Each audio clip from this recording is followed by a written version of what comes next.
Hello दोस्तों, मैं आप सभी का अपने YouTube चैनल में स्वागत करता हूं और आज की इस वीडियो में हम ऑर्डिनरी बिल और मनी बिल के बीच क्या डिफरेंस है अच्छे से फ्लो चार्ट के जरिए समझेंगे। मेरे दोस्तों, इससे पहले मैंने पार्लियामेंट की दोनों हाउसेस, लोकसभा राज्यसभा, पार्लियामेंट में जैसे बिल पास होता है तो उस बिल के टाइप्स क्या क्या होते हैं उसके बारे में सब चीज़ों को मैंने अच्छे से बताया है। तो प्लीज़ अगर आपने अभी तक ये वीडियो नहीं देखी है तो ज़रूर देखें, चाहे आप पॉलिटिकल साइंस के स्टूडेंट हो, चाहे आप कॉन्स्टिट्यूशनल लॉ पढ़ रहे हो, चाहे आप इंडियन पॉलिटी यूपीएससी के लिए पढ़ रहे हो। हमारी वीडियोस आपके लिए बहुत ही फ़ायदेमंद होने वाली हैं, तो प्लीज़ वीडियो को पूरा देखें, अंत तक देखें। इसके साथ ही मेरे दोस्तों मैं आपको बता दूं कि हमारा टेलीग्राम पेज है लॉ विद ट्विंस, उसको जाके जरूर फॉलो कर लें। हमारा इंस्टाग्राम पेज है लॉ विद ट्विंस, उसको जाके जरूर फॉलो कर लें।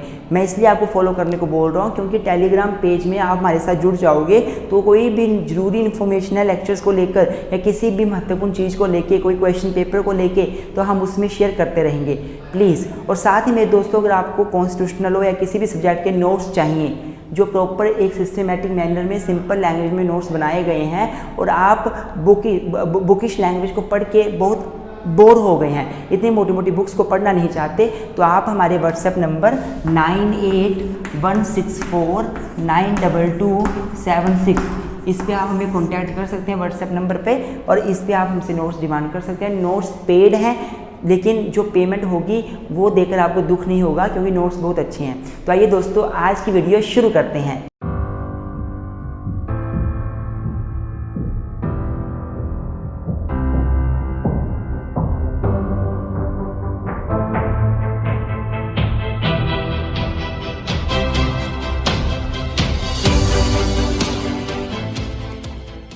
तो गाइज, अब अगर मैं ऑर्डिनरी बिल और मनी बिल में डिफरेंस की बात करूं तो सबसे पहला जो डिफरेंस है दोनों बिल्स में वो इंट्रोडक्शन को लेकर है। अगर मैं ऑर्डिनरी बिल की बात करूं तो ऑर्डिनरी बिल लोकसभा या राज्यसभा दोनों में से किसी भी हाउस में इंट्रोड्यूस हो सकता है, इनिशिएट हो सकता है। लेकिन वहीं पे अगर मनी बिल की बात की जाए तो ये केवल लोकसभा में ही इंट्रोड्यूस होता है, हाउस ऑफ पीपल में। राज्यसभा में कभी भी इसको इनिशिएट नहीं किया जाता। The bill, money bill is always introduced firstly in the Lok Sabha. Second जो डिफरेंस है दोनों के बीच वो प्रेसिडेंट की रिकमेंडेशन को लेकर है। अगर हम बात करें ऑर्डिनरी बिल की तो recommendation of president is not mandatory before initiating the bill in the any house of the parliament. अगर राज्यसभा या लोकसभा किसी भी हाउस में बिल को शुरू करना है, इनिशिएट करना है, तो प्रेसिडेंट की पहले रिकमेंडेशन लेना कोई ज़रूरी नहीं है। बिना प्रेसिडेंट की रिकमेंडेशन के बिल को शुरू किया जा सकता है। लेकिन वहीं पे अगर मनी बिल की बात आती है तो recommendation of president is mandatory.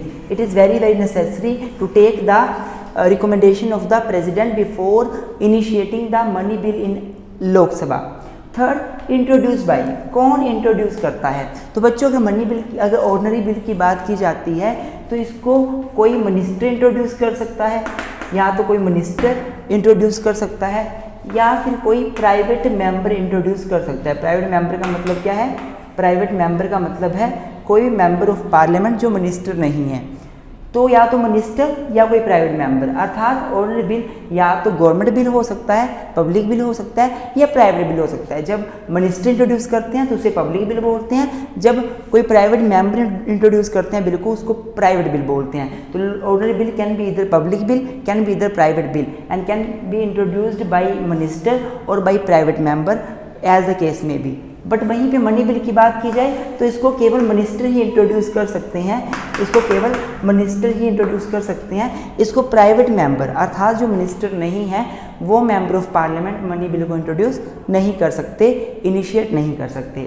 उसके बाद ऑर्डिनरी बिल के रिगार्डिंग राज्यसभा की पावर क्या है? Power of Rajya Sabha. तो राज्यसभा की पावर है कि अगर ऑर्डिनरी बिल पास हुआ है तो उसको राज्यसभा रिजेक्ट भी कर सकती है, उसको राज्यसभा अमेंड भी कर सकती है। राज्यसभा रिजेक्ट भी कर सकती है, अमेंड भी कर सकती है। लेकिन वहीं पे अगर मनी बिल की बात की जाए तो राज्यसभा ना तो मनी बिल को अमेंड कर सकती है ना मनी बिल को रिजेक्ट कर सकती है। उसको मनी बिल को पास करना होता है, बस राज्यसभा मनी बिल को 14 डेज तक अपने पास रोक सकती है, उसके बाद तो मनी बिल को पास करना ही पड़ेगा। इसके अलावा अब मेरे दोस्तों एक और डिफरेंस ऑर्डिनरी बिल और मनी बिल के बीच ये है कि ऑर्डिनरी बिल के केस में राज्यसभा उस बिल को 6 मंथ तक अपने पास रिटेन करके रख सकती है।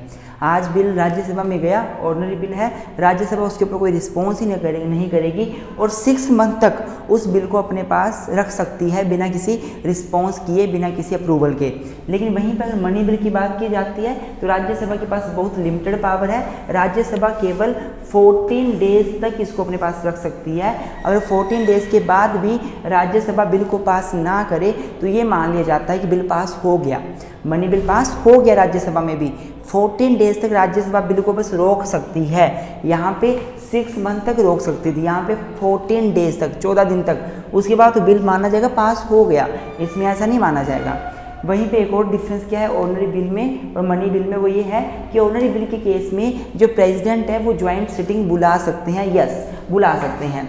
एक्चुअल में जब ऑर्डिनरी बिल है और बिल में कोई डेडलॉक हो जाता है, डेडलॉक होने का मतलब क्या है कि एक हाउस ने तो बिल पास कर दिया पर दूसरा हाउस बिल पास नहीं कर रहा। लोकसभा ने बिल पास कर दिया और राज्यसभा ने 6 मंथ हो गए पर बिल को पास ही नहीं कर रहे, तो प्रेसिडेंट क्या करते हैं, फिर दोनों हाउसेस का ज्वाइंट सेशन बुलाते हैं, ज्वाइंट सिटिंग बुलाते हैं। इसका प्रोविज़न बच्चों आर्टिकल 108 में किया गया है। 108 के अनुसार ज्वाइंट सिटिंग बुलाई जाती है, जिसको बुलाते तो प्रेसिडेंट हैं, प्रिजाइड कौन करते हैं, स्पीकर ऑफ द लोकसभा।